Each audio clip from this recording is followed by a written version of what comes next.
Media మిత్రులకు నమస్కారం.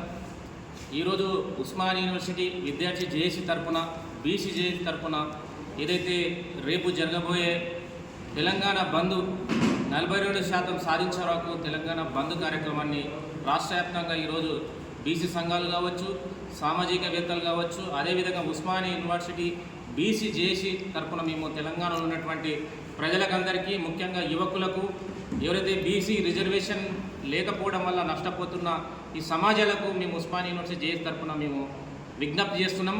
రేపు స్వచ్ఛందంగా గ్రామాన ప్రతి తండాల, పల్లెలో, పట్టణాలను తేడా లేకుండా ప్రతి ఒక్కరి యొక్క బంద్లో భాగస్వామ్యం కండి.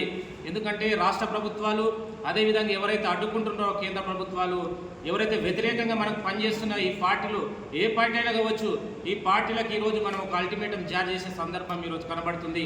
మొన్నటి వరకు తెలంగాణ ఉద్యమంలో భాగస్వాములైన తెలంగాణ ఉద్యమంలో ఈరోజు బీసీ సోదరులే దాదాపు 1200 మంది చనిపోయారు. ఈరోజు మనము ఈ సమాజానికి అనేక రంగాల్లో, ఉత్పత్తి రంగంలో ముందున్న, ఈ సమాజహితంలో ముందున్న ఈరోజు న్యాయమైన డిమాండ్ విషయంలో మనం పోరాటం చేస్తే కొందరు కేవలం కుట్రలు చేస్తున్నారు. మొత్తం సమాజాన్ని మేము వ్యతిరేకిస్తలేం, కానీ కొందరు మాత్రమే ఈరోజు మాకు రావాల్సిన, రాజ్యాంగబద్ధంగా రావాల్సిన ఫలాన్ని అడ్డుకునే ప్రయత్నం చేస్తున్నాం. కాబట్టి మన గొంతుకను ఈరోజు తెలంగాణ సమాజానికి, అదేవిధంగా భారతదేశంలో ఉన్నటువంటి రాజకీయ పక్షాలకు, వ్యతిరేకించే వ్యక్తులకు ఈరోజు మన యొక్క గొంతుకు తెలియజేసే సందర్భం రేపు ఉంది. కాబట్టి ప్రతి ఒక్కరూ 6 సంవత్సరాల బాలుడికి వెళ్ళి 60 సంవత్సరాల వృద్ధుడి వరకు ఈరోజు రోడ్ల మీదకి రావాలి. మన గొంతుని యొక్క మన బాధను చెప్పాలి.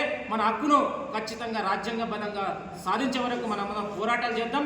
రేపు మనందరూ ఈ యొక్క బంధుల భాగస్వామ్యం కావాలని ఉస్మానియా విద్యార్థి బీసీ జేఏసీ తరపున విజ్ఞప్తి చేస్తున్నాం. జై బీసీ.